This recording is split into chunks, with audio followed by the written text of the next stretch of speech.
131 साल पहले ये नरेंद्र यहाँ पर इस शिला पर आए थे, जहाँ उन्होंने माँ भगवती अम्मन के दर्शन करने के बाद इस शिला पर अपने गुरु स्वामी रामकृष्ण परमहंस के आशीर्वाद से, उनके निर्देश पर यहाँ पर तप किया।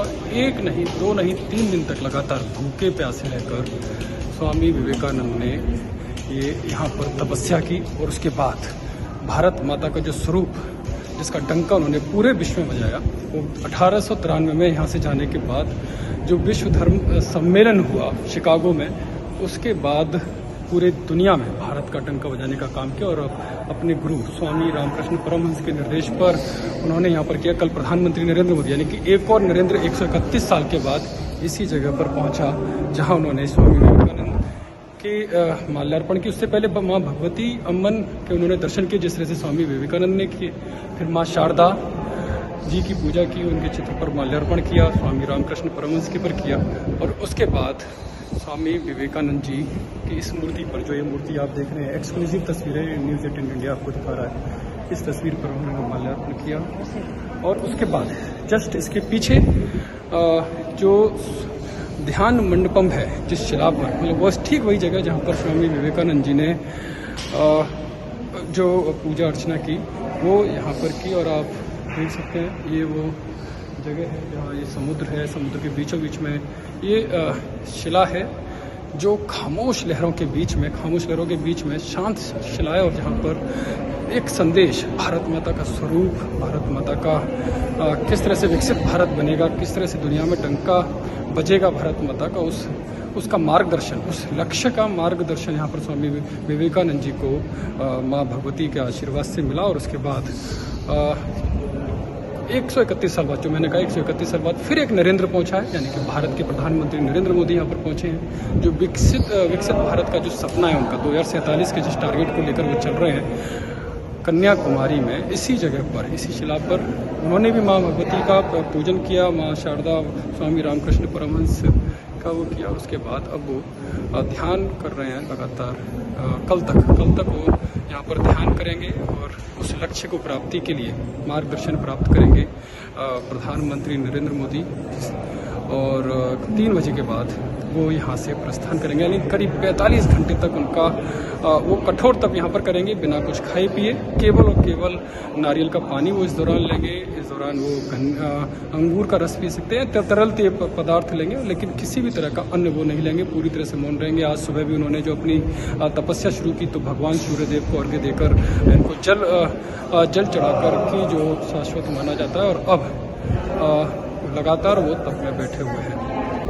इसी शिला पर प्रधानमंत्री नरेंद्र मोदी कल से तप कर रहे हैं। कल से वो ध्यानावास में, ध्यान मंडपम, इसी जो शिला पर स्वामी विवेकानंद रॉक मेमोरियल जो बना हुआ है, इसी के जस्ट पीछे प्रधानमंत्री नरेंद्र मोदी कल से ध्यानरत है। करीब 45 घंटे तक उनका ये ध्यान में वो लीन रहेंगे, यानी कि ध्यान में वो मग्न रहेंगे। और विकसित भारत 2047 को लेकर उनका जो सपना है, उसको पूरा करने के लिए वो ईश्वर से, माँ शारदा से, माँ भगवती से वो प्रार्थना कर रहे हैं कि वो मार्गदर्शन उनको मिले, जो उनके लक्ष्य उन्होंने प्राप्त किया। जिस तरह से स्वामी विवेकानंद को जो लक्ष्य की और उसके मार्गदर्शन प्राप्ति में जो रास्ता सुझाया था, वो यहाँ पर, क्योंकि प्रधानमंत्री का मकसद है कि जो विपक्ष नॉर्थ और साउथ को लेकर जो मतभेद पैदा करता है, वो नहीं होना चाहिए। और शायद यही कारण उन्होंने कन्याकुमारी को चुना, क्योंकि ये वो जगह है जो आप मेरे पीछे देख सकते हैं। यहाँ पर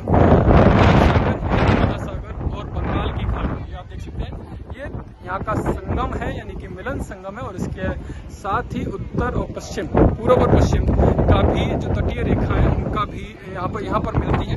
तो ये पूरा मैं आपको दिखा रहा हूँ कि किस तरह से प्रधानमंत्री मोदी ने इस जगह को चुना, क्योंकि राहुल गांधी ने भी कन्याकुमारी से भारत जोड़ो यात्रा शुरू की थी। तो इसे इसके जवाब के तौर पर माना जा रहा है कि चुनाव प्रचार खत्म होने के बाद प्रधानमंत्री मोदी खुद यहाँ पर आ गए और 1 नहीं 3 दिन वो यहाँ पर रहेंगे और एक मैसेज देंगे कि कन्याकुमारी और गुवाहाटी अपना देश, अपनी माटी, जो सब परिवार का एक लहरा भी रहा है और शुरू से उस विचारधारा को लेकर काम भी करते हैं। और आप ये पूरा वो कैंपस है जो एसपीजी के घेरे में, आप देख सकते हैं, पूरी सिक्योरिटी की दृष्टि से पीछे मेरे जो स्टेट पूरा तट रक्षक बल और जो इंडियन नेवी है उनके पूरे सुरक्षा मजबूत सुरक्षा घेरे में। और हालांकि आम पर्यटकों को कोई भी परेशानी ना हो, जो तीर्थयात्री हैं, जो श्रद्धालु हैं, वो लगातार यहाँ पर दर्शन कर रहे हैं, वो उन्हें कोई भी रोक टोक नहीं है। लेकिन जो पीछे ध्यान मंडपम है, जहाँ पर प्रधानमंत्री नरेंद्र मोदी ध्यान कर रहे हैं, वहां पर जाने के लिए बैरिकेड लगा दी गए। वहां पर जाने की किसी को अनुमति नहीं है, क्योंकि प्रधानमंत्री नरेंद्र मोदी लगातार कल शाम करीब 6 सवा 6 बजे से ध्यान में लगे हुए हैं। और माना जा रहा है कि कल दोपहर 3 बजे तक वो ध्यान करेंगे। और इसके अलावा फिर इसके बाद जो महान तमिल कवि हैं, उनके माल्यार्पण करेंगे उनकी मूर्ति पर। और उसके बाद उनका जो अध्यात्म का ये जो दौर है, 3 दिन का जो दौर रहेगा, करीब 45 घंटे का, वो समाप्त हो जाएगा।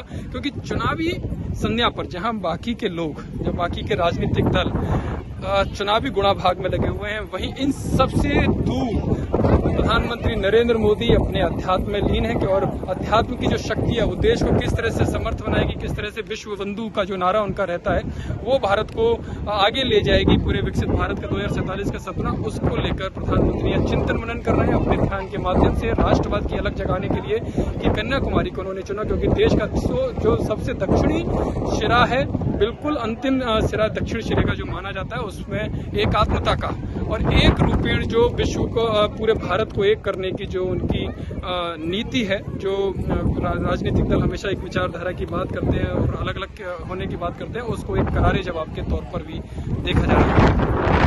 कन्याकुमारी से यतेन शर्मा, न्यूज़ 18।